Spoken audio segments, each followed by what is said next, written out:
Welcome back to the program. This is Mr. Obvious Face, and let me introduce you to the game I can't stop playing, Slay the Spire. Shake hands, get to know each other. I'm hoping we'll be seeing a lot of Slay the Spire. Alright, so we have two characters we can choose from so far in this early access build of the game. We have the Ironclad, which is more of a tanky character, takes more hits, heals at the end of combat, 80 HP, 99 gold. Little flavor text if you're interested in following the story, which there is pretty much a bare minimum of right now. We have the Silent, which is a character with 70 HP, 99 gold, and the Ring of Snake, which at the start of each combat draw 2 additional cards. This is good. These are 2 good characters, but let's start with the Ironclad, because more of a simple character to start with. This is Niao, our whale friend. You know, as you do before you go to slay the Spire, you have to talk to your big 3-eyed whale that knows all. Reach the boss to receive my blessing. Alright, cryptic, but it's cool. So, let's look at the legend real quick, just to go over what all of these little symbols mean.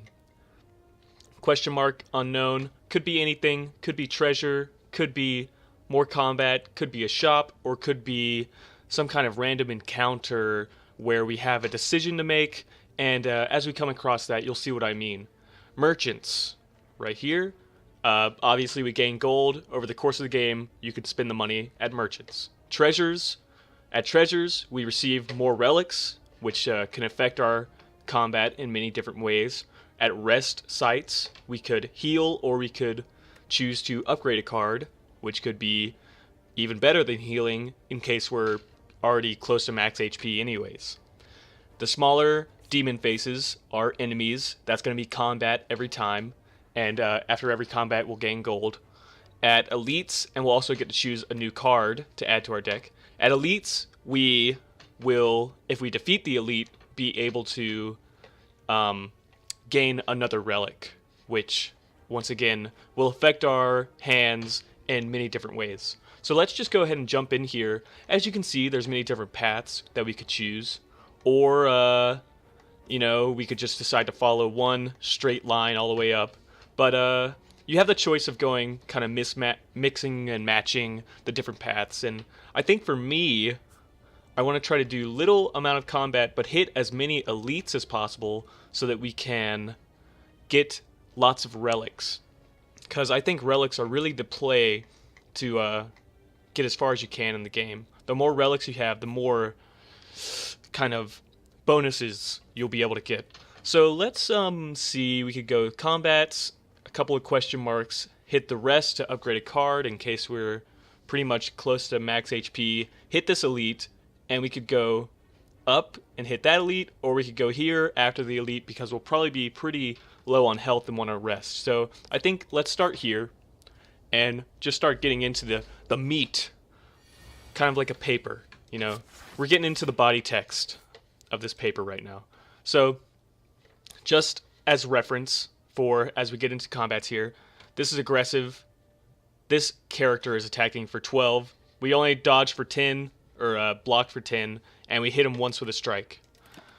We are going to take 2 damage. So simple maths. We can do simple maths. We understand simple math. He's doing 7, and he's also going to be doing a negative effect on us. But we could dodge for more, but honestly, I like to play a little aggressive. So I'll dodge or block for some and hit for as much as we can there. And once again, let's defend. And we'll bash him, and this gives him a vulnerable effect, which means that he will be taking 50% more damage from every hit that we do. And once again, he has also given us an effect, which is weakened, which means that which is really annoying actually, because every attack that we do does slightly less damage, although he is vulnerable, so it's still doing more damage than it should be. It is easy to understand as we get into it. It sounds kind of confusing, but it's really not. So he's already dead. We're going to gain 6 HP back, the really good thing about playing the Ironclad. And now we get to choose a new card. So let's read through these a little bit. Clash can only be played if every card in your hand is an attack. Deals 14 damage. 0 energy. Oh, I forgot to mention, we had 3 energy down here, so every card has a small little number of energy that it takes to be played. For us, we have Clash here. 14 damage for 0 energy is really good. We have Warcry. Draw 2 cards, place a card from your hand on top of your pile, and then Exhaust. Exhaust means that we cannot play that card ever again until we reach a new combat. And then Uppercut, deal 13 damage, apply 1 weak, apply 1 vulnerable. So it might seem obvious that a 0 mana card for 14 damage is much better than a 2 mana card for 13 damage plus a couple of effects. And I tend to agree, actually.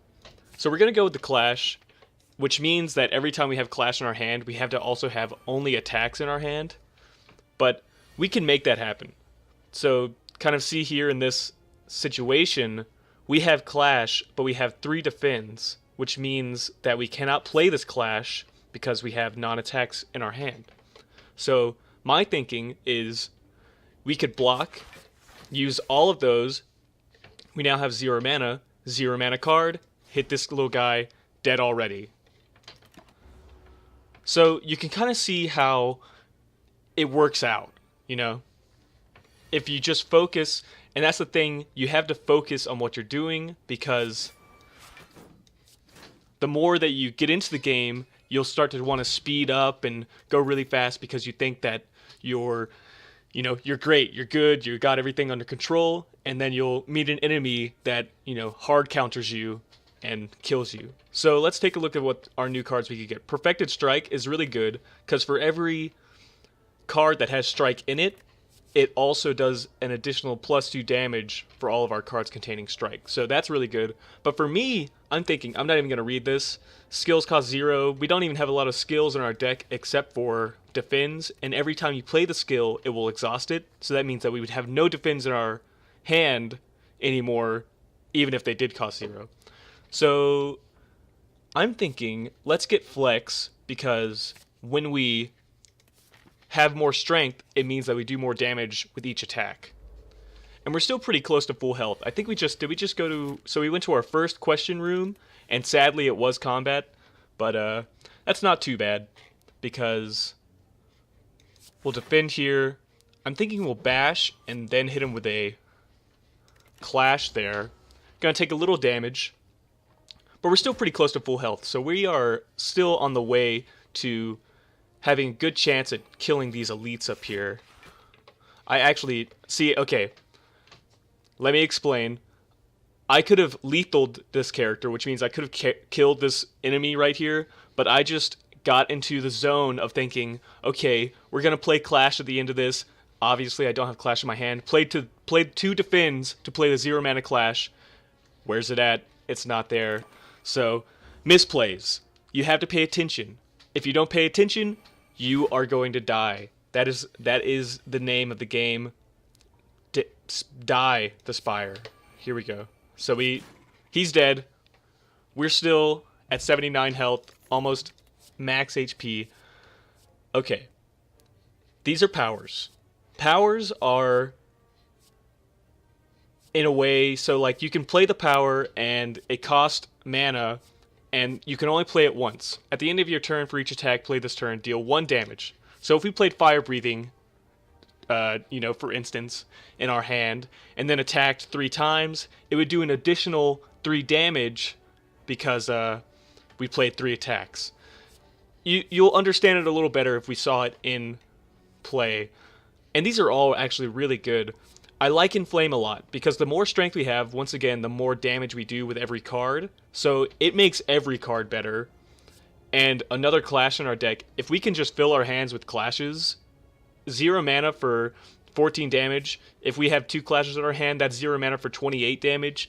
That's really good. But I think for me, I'm going to go Inflame, and hopefully we can get some synergies with Inflame as well to really start to get a cool deck going on here. And that's the whole point of this game, is you want to find cards and relics that synergize with your deck and make all of your cards better than what they were to begin with.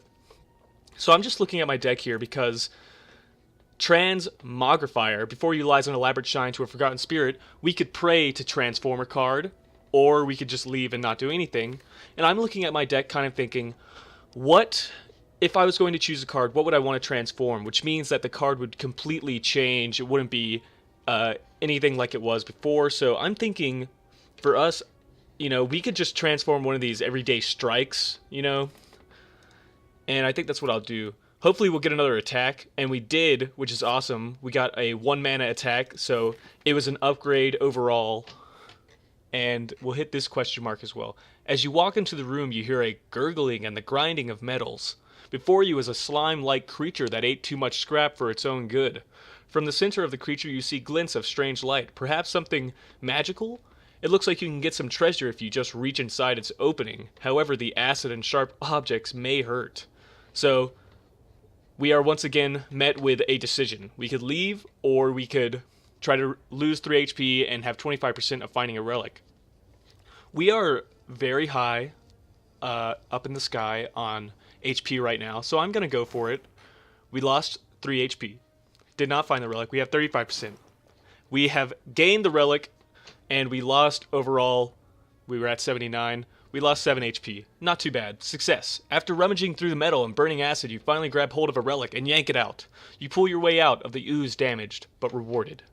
So we got Paper Frog. Enemies with vulnerable take 75% more damage rather than 50. So do we have anything that does vulnerable? We have Bash. So that means that instead of just taking 50% more damage with a vulnerable effect, it will now take 75% more damage, which could be very good. I think we're going to upgrade Inflame. We're at 72 HP. We're only 8 HP away from full, so I'm not resting here. We can rest at this one if we're so inclined after this battle with the elite. This is an elite. Pretty freaky looking, and I think we'll definitely flex, and we'll do this. We'll hit him for 10, get that vulnerable on him. And now he's going to take 75% more damage with our new, what is it? Our new relic here. What is it? And this is interesting. We're getting into some interesting little synergies here. We're going to definitely inflame. Going to strike, and we'll drink this potion, which was a block potion, gives us 12 block against his 18 attack. So as we go on, elites themselves do very high damage attacks, and which 18 is not the highest damage we will see for sure.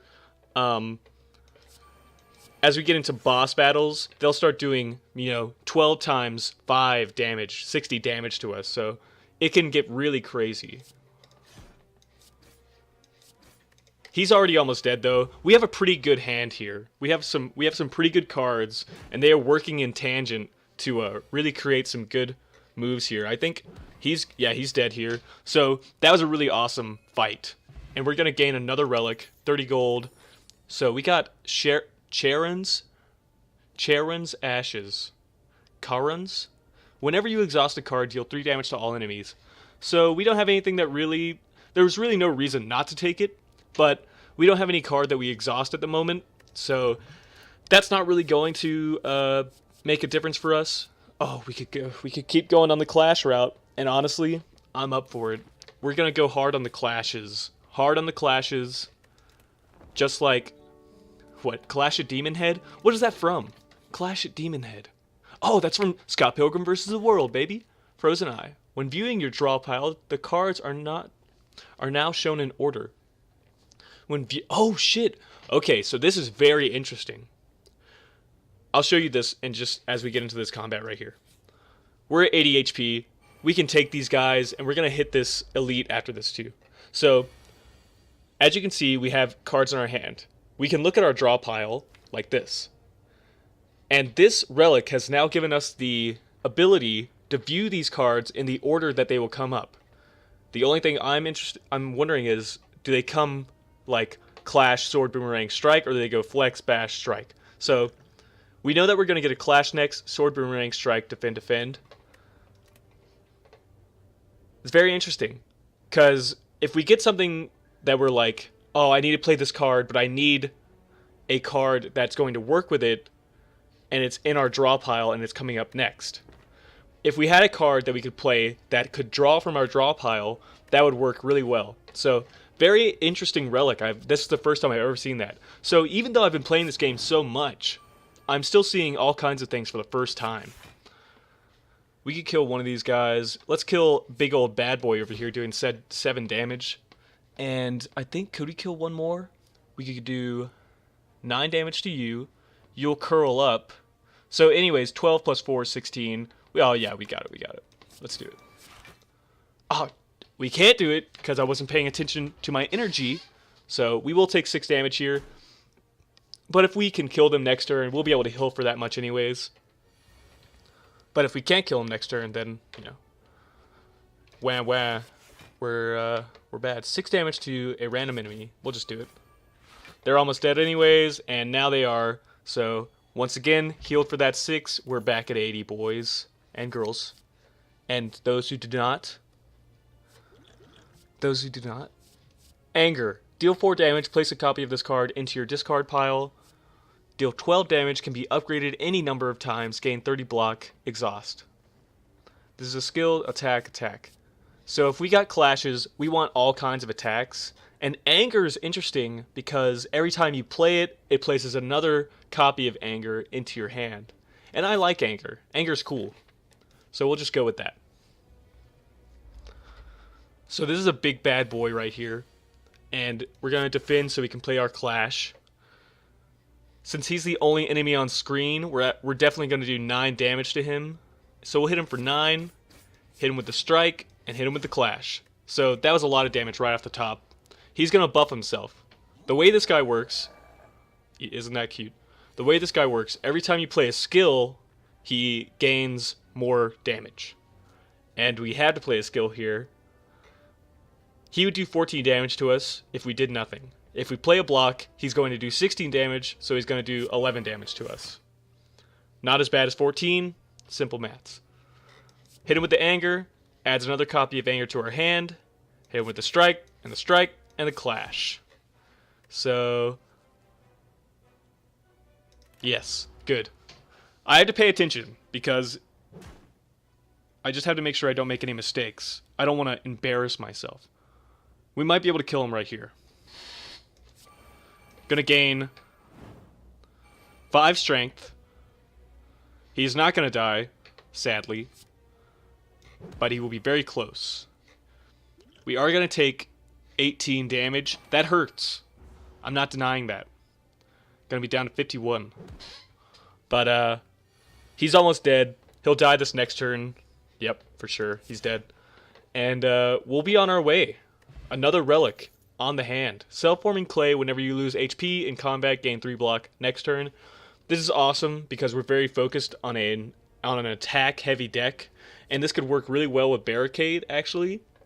Because this is a power, although it's very high mana power, it's a block no longer expires at the start of your turn. So, if you notice, every time we block in the next turn of combat, it expires and we don't have that block anymore.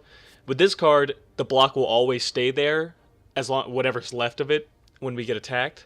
Fire breathing at the end of your turn. For each attack played this turn, deal 1 damage to all enemies. Interesting. Very interesting because, like I said, we have an attack-heavy deck. Bloodletting, gain energy, lose 3 HP. And that would mean that we'd lose 3 HP, but we would gain energy to play more cards if we have them in our hand. And I'm thinking I could choose, you know, the safer option would probably be Barricade. Because we want to save our block. Because we do not have very many block cards in our hand. We have these 3, and that's it. Or we could go with Fire Breathing, because we have a very attack-heavy deck that, and if we upgrade it, it will do even more damage. It's interesting, and this is such a high mana card. But I think it's the right choice because of where we're at with our deck right now. thinking about when I should drink this HP potion as well. Let's flex, obviously. Don't need to defend. We might be able to kill this guy. Let's see. No, no we won't. So let's defend, and then strike, strike. These guys have an effect where on death they apply 2 vulnerable to us, which is annoying. As you can see, our relic just worked right there. Kind of popped and went, hey. When we got hit, we're going to gain 3 HP next round. So we need to inflame for sure. Defend to play our clash. Not going to be able to play sword boomerang, sadly, but we will be able to kill this guy. So he's gone. He's going to do, we are blocking for exactly 13 with our self-forming clay. So we're good right there. And I don't think we need to worry about taking barricade right now. Because barricade's very good for when we're in a high-stress battle. Oh, he's dead. I actually did not even notice that we were going to kill him right there. So perfected strike. We don't want perfected strike. We don't have that many strikes in our hand anyways.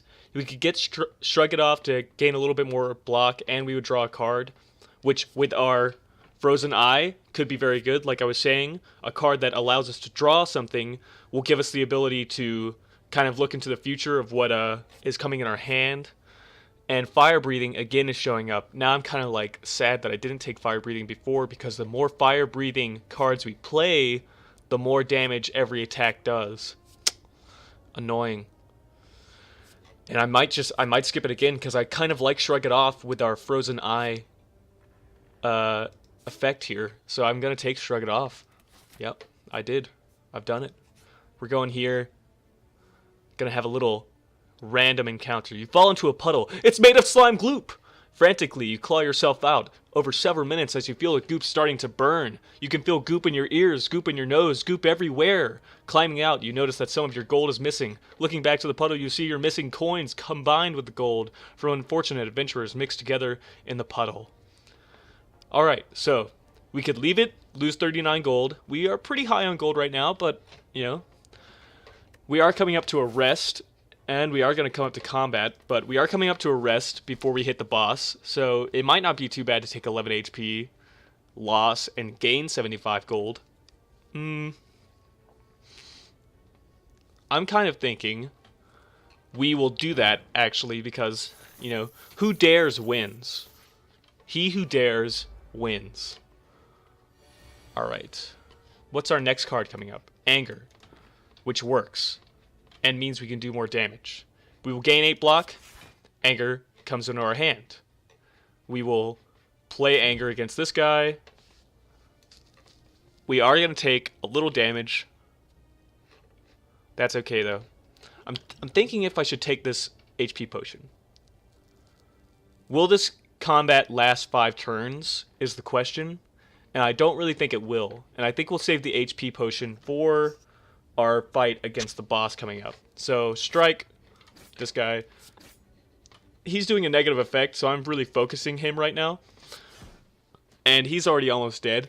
If he does, because this guy is a looter, every time he attacks us, he takes 15 gold. And, this is a slime. Pretty much, you know, you understand that. I've just played both those cards to gain strength. We could kill this guy for sure with a clash. And then vulnerable this fella. He's gonna lick us again, and it's not the good kind of licks. Like a puppy. Wow.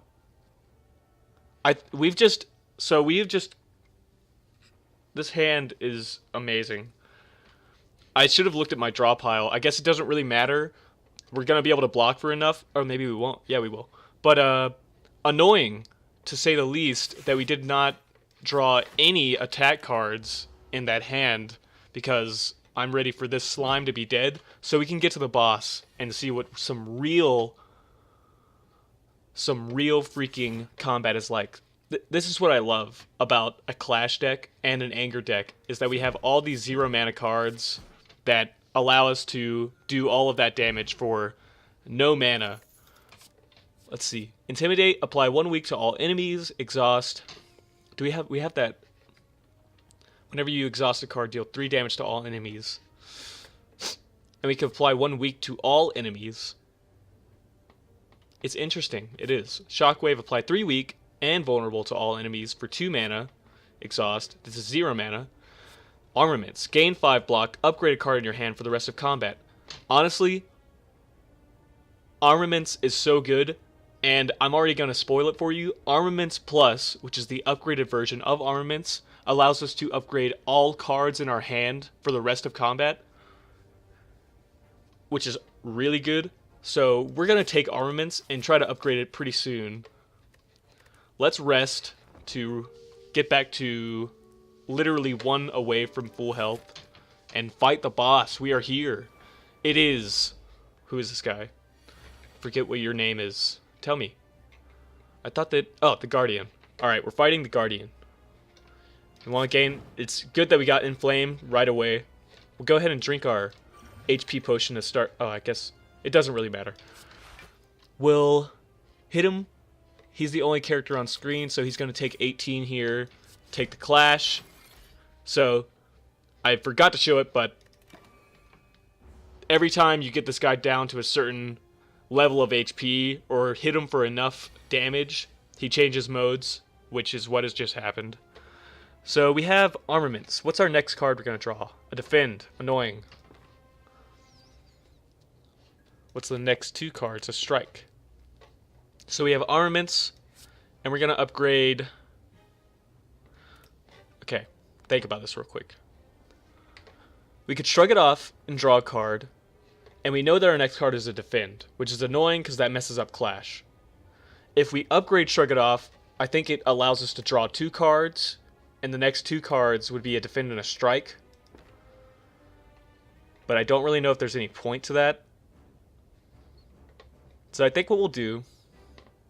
We're not going to be able to play... We're only going to be able to play Clash this go around, or unless we drink our energy potion. But it's kind of okay because this guy has Sharp Hide, which means whenever we attack the Guardian, we will take 3 damage back. Kind of like when you point at someone, 3 fingers are staring back at you. I think that's what it's based off of too. And if we play Armaments, so we're going to defend, play Armaments, upgrade Clash, hit him with Clash. If you didn't follow that, I think you're smart enough to have followed that.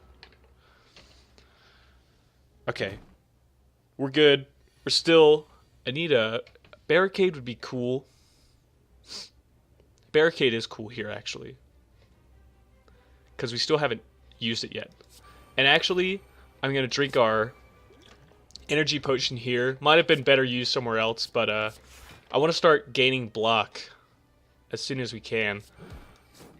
We are going to take a bit of damage here. The Barricade also works really well with our Relic that we just saw work here. Our Relic is going to gain actually 9 shielding next turn. But we are going to take 16 damage, which is annoying. So you see we're getting 9 block. You'll see that. Boom, 9 block right there. And I could just try to block for as much as possible, because he's doing 5 damage. If we block, and block again, I mean he's doing 5 times 4, which is 20. We're only going to take 1 damage here. Could have blocked for more to make sure I only took, you know, no damage, but I think 1 damage is fine, and it also means that we're going to gain some more block next turn. Let's do the Bash to vulnerable him. Let's do the Strike to hit him for a little bit more. Anger and Clash. Oh, I did not notice that he was already going down into... So I think we're actually doing pretty well here. I forget 75%, that vulnerable. If we could get more cards that actually do vulnerable, that might work out really well. So we are getting a Defend after this. If we play Armaments, upgrade, Shrug It Off. I'm not even gonna try to work this out right now. I'm just going to do it. Gonna upgrade, Shrug It Off. And we only... Okay, hang on. I wish I could look back at my hand, please. If we upgrade... I thought if we upgrade Shrug It Off, we would draw 2 cards. which now I'm sad that we don't. And now I have to think a little harder about what I'm going to do here. I can upgrade Sword Boomerang, and it hits the enemy for 6 damage 4 times. And that's what I'm going to do. I'm going to flex. Going to hit him with that. Okay, he's almost dead. And we're not even going to get hurt this turn. So we are really doing well here. And after every boss battle is over, it also heals us to full. So we are in a very good place for this next floor coming up. Alright, we're going to take 98 gold, add a card to our deck. So now, after every boss battle, you get to choose a rare card. Okay. If your HP is at or below 50%, gain energy at the start of each turn. We're not really taking that much damage, but it may be good. Juggernaut, whenever you gain block, deal 3 damage to a random enemy. Could work pretty well in tangent with our self-forming clay that always allows us to gain block after taking HP damage. And then Friend Fire, exhaust your hand, deal 7 damage for each exhausted card. Honestly, Friend Fire I don't like because first of all we do have this Charon's Ashes. That's hard to say. Charon's Ashes, the ashes of our dead chair friend named Sharon. It does work well with that because we exhaust this card plus we exhaust all those other cards. It would deal 3 damage for every card we exhausted. But I don't like exhausting cards because it means we can't play them ever again in our hand in that bit of combat. And I don't like that. Unless we had a bunch of cards that I didn't like at all, it would work. But anyways, I'm not going for Friend Fire. That's what I'm getting at. Shit, I just misclicked. But it's okay because that was fine. I might have chosen that, but I was thinking about choosing Berserk. I have done that so many times. I need to get a slightly less sensitive mouse because I have done that very many times. We're opening up the freaking boss chest now. Choose a relic. I'm kind of pissed. I'll be honest. I'm kind of pissed. Velvet Choker. Gain energy at the start of each turn. You cannot play more than 6 cards per turn. I don't like that, but we also don't have very many turns where we're playing more than 6 cards anyways. But I don't like being held back by Velvet Choker in case we do start getting synergies later on that allow us to play card after card. So I'm not going to take Velvet Choker. Snecko Eye, draw 2 additional cards each turn, start each combat confused. Confused means that whenever we draw a card, it is randomizing its cost, and that sucks because a 0 mana card might now cost 3 mana, and it's stupid. I don't find any reason to. That's stupid. Don't ever take that. And then we have Philosopher's Stone. We could get freaking Alphonse Elric. We could take the Philosopher's Stone to him, and we could save freaking... I haven't watched Full Metal Alchemist in a long time, okay? All I remember is one name. Gain energy at the start of each turn. All enemies start with 2 strength. I'm going to go ahead and spoil it for you. That's what we're taking. It is bad because every enemy will now do more damage, but it's also good because we have more energy. I could have taken nothing, but I didn't.